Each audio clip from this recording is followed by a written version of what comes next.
What's going on? This is Wing, and today we're playing Fate Unlimited Codes. Now, if the title, if you recognize the title, or you recognize the character, yes, this is Fate Stay Night. Well, this is Fate's fighting game. It's based on the Fate Stay Night arc, and I'm playing this game on the PS2. I'm playing the reason I'm playing it on PS2 is because this is the more jankier version, just the version that they play in the arcades still to this day. There is a PSP version, but think of the PSP version like a patch version of this game. And I would be playing the PSP version because the PSP version is actually in English, but I like the graphics in this better, mainly because, like, you know, it's on the PS2. Everything that's on the PS2 looks better than it does on the PSP, in my opinion.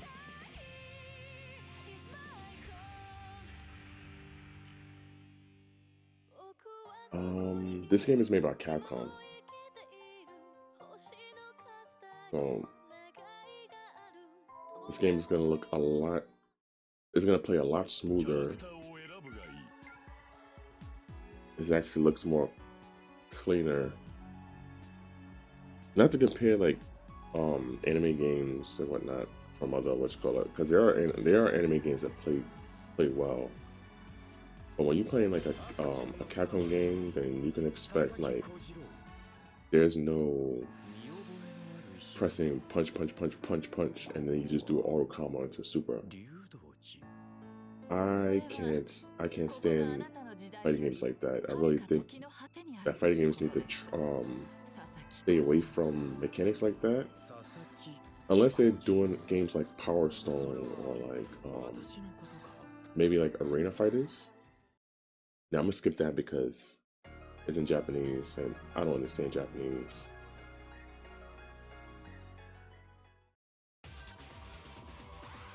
But what I do understand is how to whip ass. Now, by any means, I'm not a pro at this game.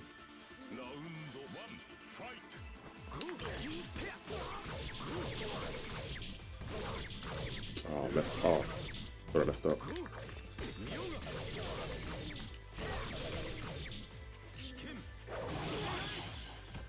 Oh, that works, alright.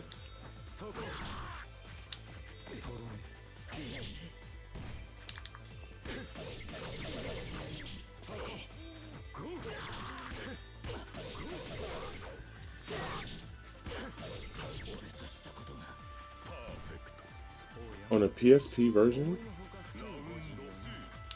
well, PS2 you have grabs, of course.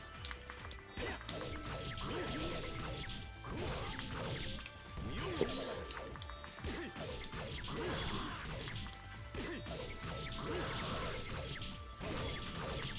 Oh, I meant to do super. But in here, you don't have like back grabs.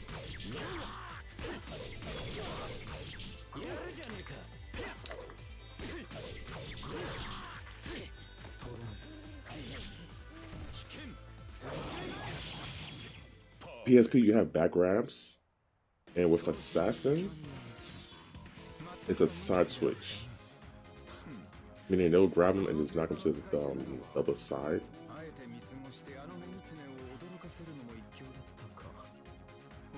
I don't know why they never added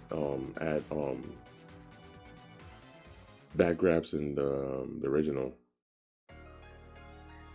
Maybe it's an oversight.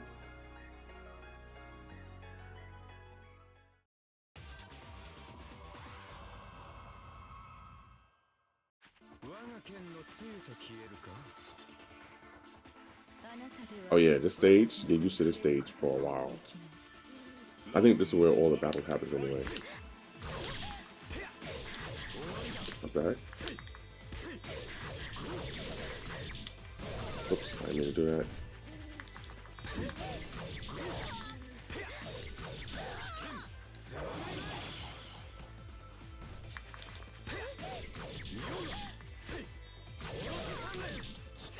Oh.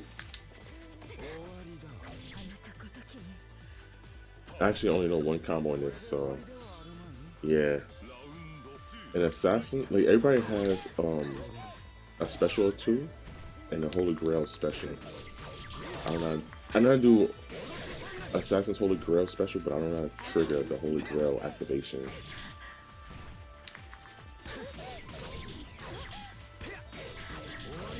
Oh my god.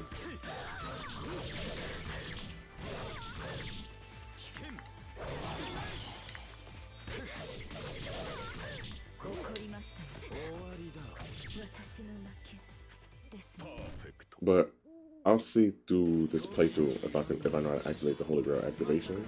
And if I do, I'm gonna use that special. As for anime fighting games, I'm gonna be honest with you. Like, you see the way this game is? It's like Challenger. It's like the presentation is that like Street Fighter, you know? Where it's like one character on one side, the next character on the other side. You have your energy bar, you have your super meter, and you're battling for space. Yeah, I like games like that. I really think that, in my honest opinion, I really think that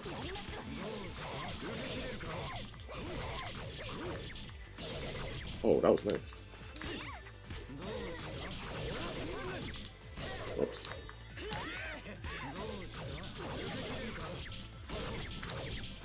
I meant to do the medium one.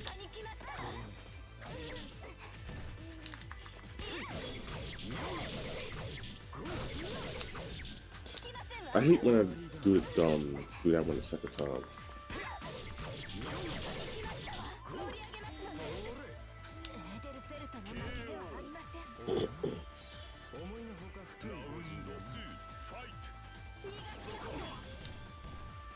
So like, yeah, it's like Street Fighter, like one character on one side, the next character on the other side. If it was like a lot more anime games like that, like I would definitely play it. Make you stop that.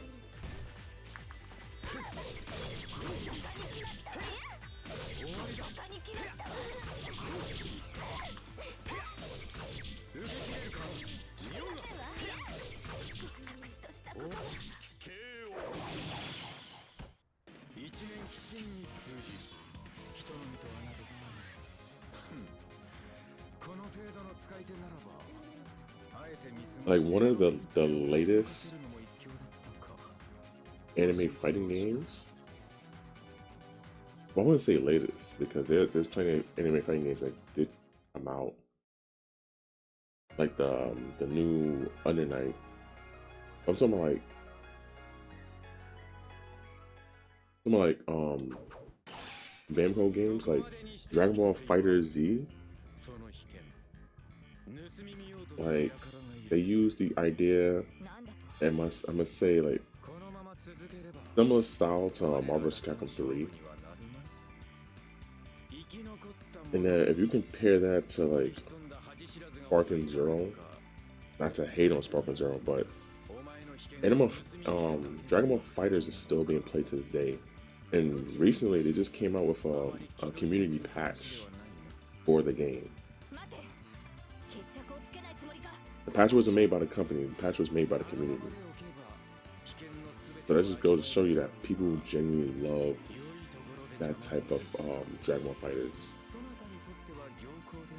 Meanwhile, like Sparking Zero, as I predicted, that game was gonna be so popular, everybody's gonna buy it. And then like within like a month or two time, the game just fizzled out. Like you're not hearing any tournaments or whatever the case may be. And if there's tournaments, if you go on like Twitch streams and stuff like that, it's like maybe like 200 and some more people tuning in.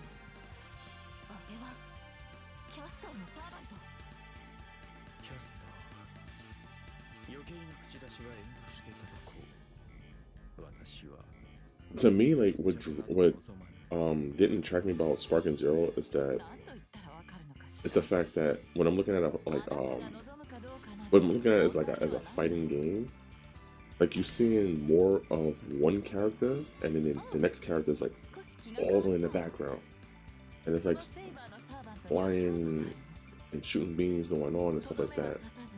And then on top of that, you can tell that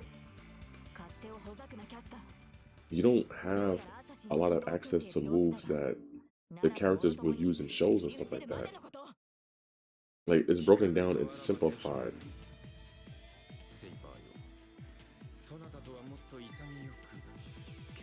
And as much as like people wanted to be a like a true fighting game, it was like it wasn't. To me, in my honest opinion, it wasn't a true fighting game. I kind of felt like it was like a big cash grab than being a fighting game and stuff like that.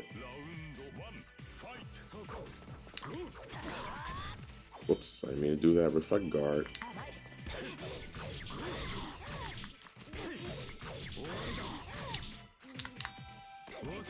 Messed up on a grab. Why would I punish? Why are you doing that all the time? Is that...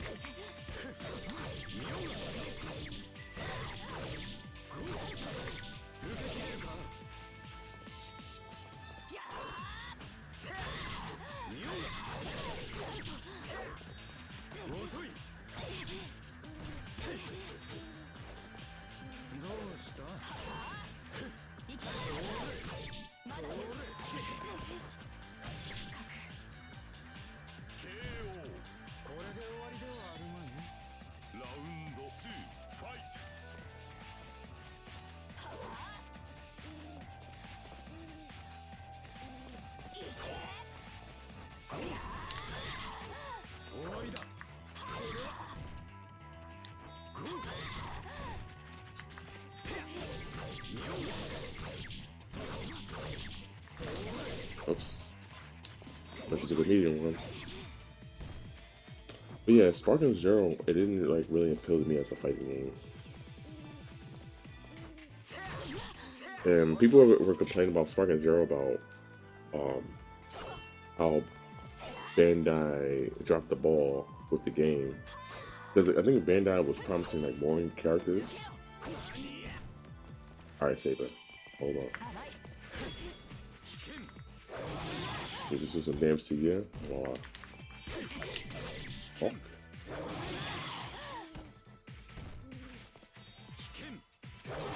Alright, now you can do what you want. But they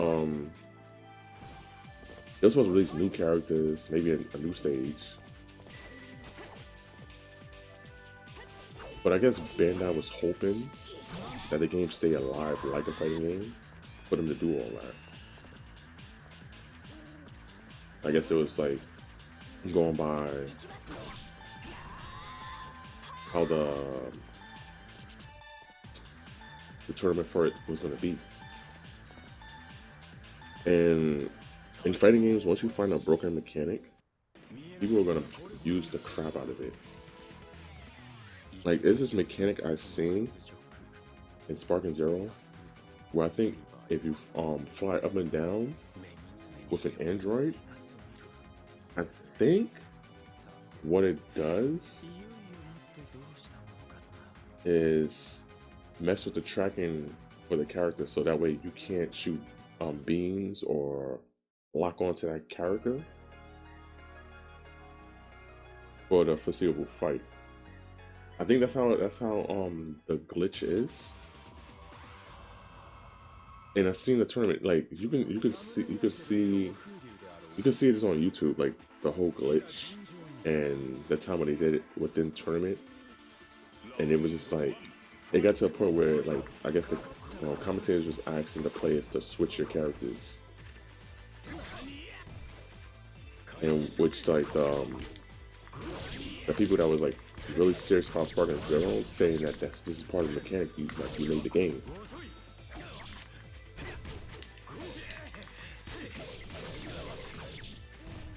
You know.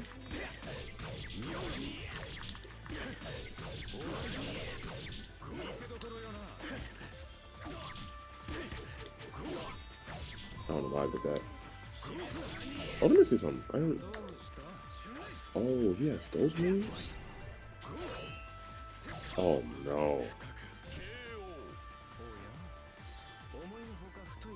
I see something.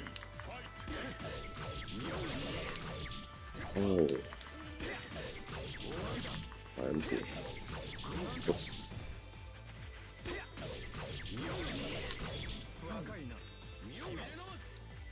That's sick.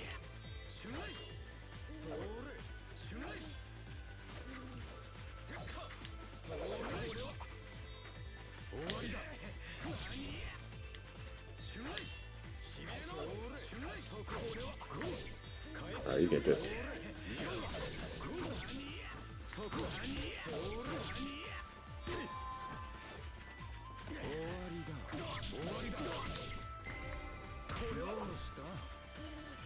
Oh, I'm not doing the Holy Grail? Yes, I'm not doing the Holy Grail move.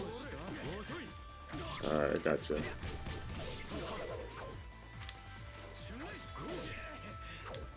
Get the heck off him. But yeah, like Spartan Zero, they had like some strange mechanic where it just untargets you from the enemy. I guess like if they do a patch, they need to patch that crap out. But anyways, I guess what I'm saying is that because Naruto have their Ninja Storm and stuff like that, but what I want to see Naruto that's in the same gameplay or same mechanic as Dragon Ball Fighters or Spartan Zero. No, not Spartan Zero. Dragon Ball Fighters or Ultimate versus Capcom Elite. Because Naruto has so many characters, and remember before, and when it was just Naruto, like the Naruto anime, like you had your team, you had your Kakashi team, you had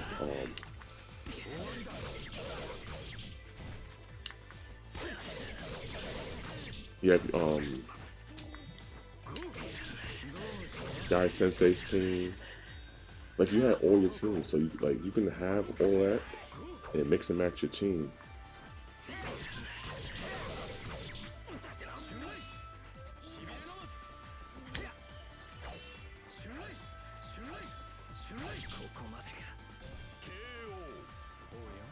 You can possibly do the same thing if you would have made like a Yu Yu Hakusho.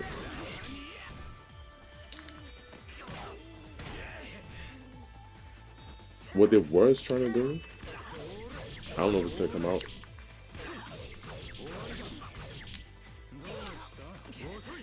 They was actually making a Hunter x Hunter fighting game. As a matter of fact, it's still in the works with a low budget. But it's actually a low budget for that game. People play the demo.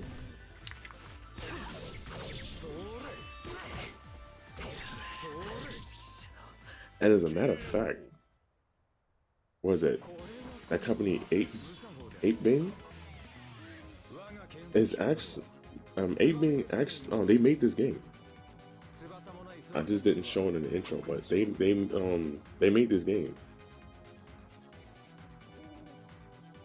So that's the same team that's making the Hunter x Hunter game.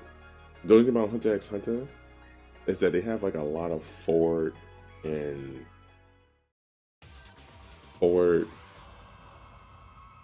button inputs, like forward and light, forward and medium, forward and hard, stuff like that. Supers are easy to pull out, and you can see like the game looks low budget. All right.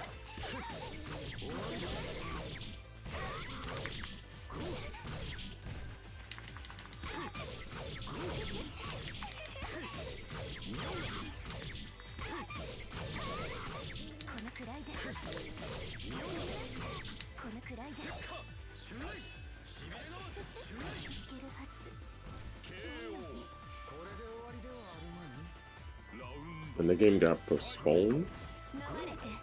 The 100x got postponed. I don't know when it's coming out now. But hopefully when it does come out, like the graphics look better, the inputs are a lot better.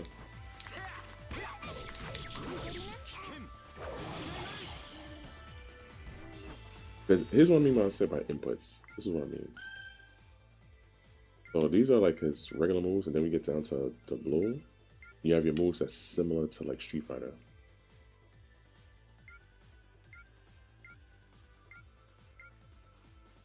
Yeah, super similar to like Street Fighter games. So it's like, I prefer games like this. Because it's like, it's not, I can't really say it's not easy to do, because I could do them. Like if you get into fighting games, you definitely can do them. But the newer fighting games, they just try to simplify it, and these companies don't understand. Like when you do that, you steer, like, you know, your fan base away. Like, yeah, you bring in the casuals when you simplify it, but the casuals is only gonna buy it, play it for a little bit, and then just put it to the side and let it collect dust. And then when you try to sell your DLCs and all the rest of the stuff, those casuals might not even buy it. You know, the people that's gonna buy your DLCs and, oh, Berserker, oh no. This guy in this game combos anything. Like, he has a sweep that can combo into an air combo. But yeah, like I said, when you make a game that's like catered for casuals, like, yeah, you, for that moment,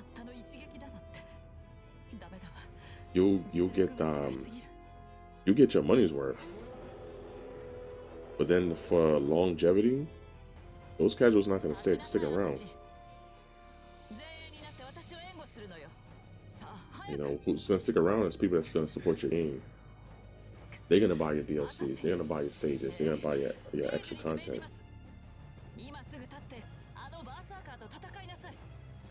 So I think when they make new fighting games, they have to pick and choose. Like, if they're gonna make a fighting game to where they want to make the most sales on their first and second week, or they're gonna make a fighting game to where people are gonna play it for a long period of time and they could still make money along the way. Because if you try to do two, if you try to do if you try to do both options, then one of those options is not gonna go well. It's possible to be able to like make a fighting game and make your sales in the first and second week, and then make DLC to still make almost equal to that, to like your first week of sales for that game. But like I said, it's rare.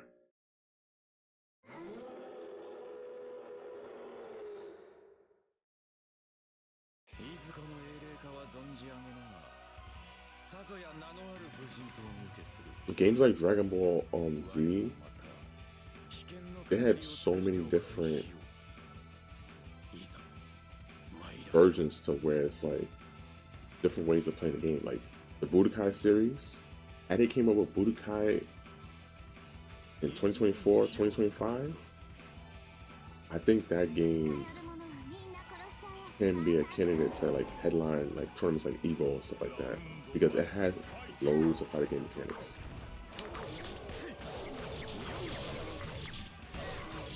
Whoops.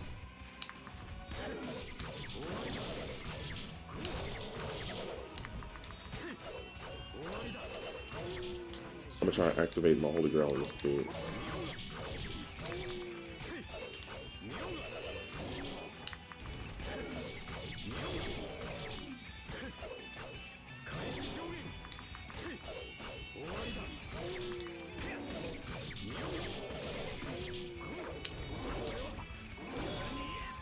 That's all you got?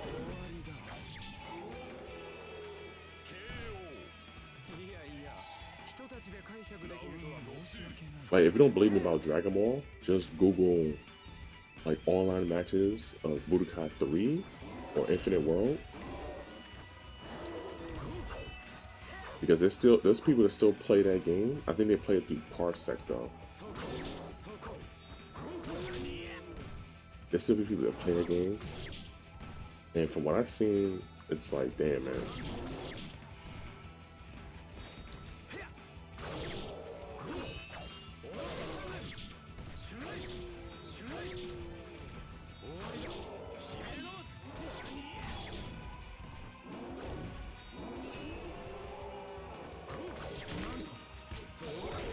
Alright, I played around with Berserker too much. Yeah, that grab did like super damage. Let me see if I can. Oh no, I can't activate the Holy Grail yet. Alright, now I can activate it. Come on. Gotcha. Ooh. That is. Oh, that finished them off.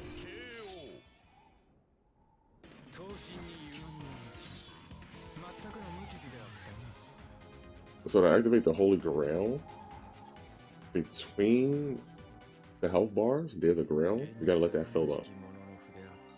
And then on your health bar, there's like a light health bar that goes from full to empty. During that, I will press like all the buttons, and then you see that activation. And then from there, I can just do the Holy Grail Super. I don't know if that's the correct way to do it, but as you saw, it worked. But I don't understand how the word he's saying. Had this been the PSP, we could figure out what he's saying because, yeah, like I said, the PSP is the only version that has the English subtitles. So we're gonna skip this.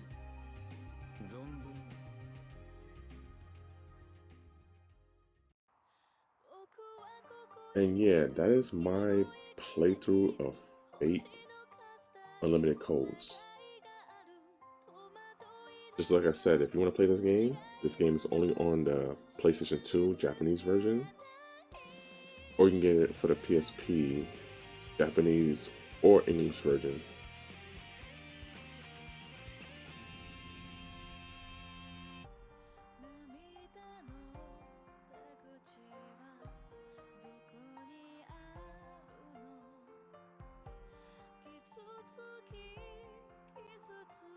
I'm gonna see what other games I can play in the meantime.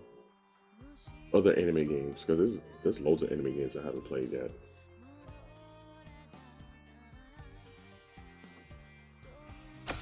But anyways,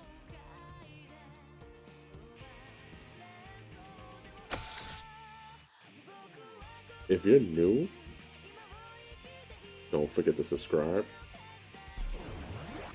like if you like, and drop a comment below. Let me know what types of games you want to see me play. And with that being said, I'll catch you next time.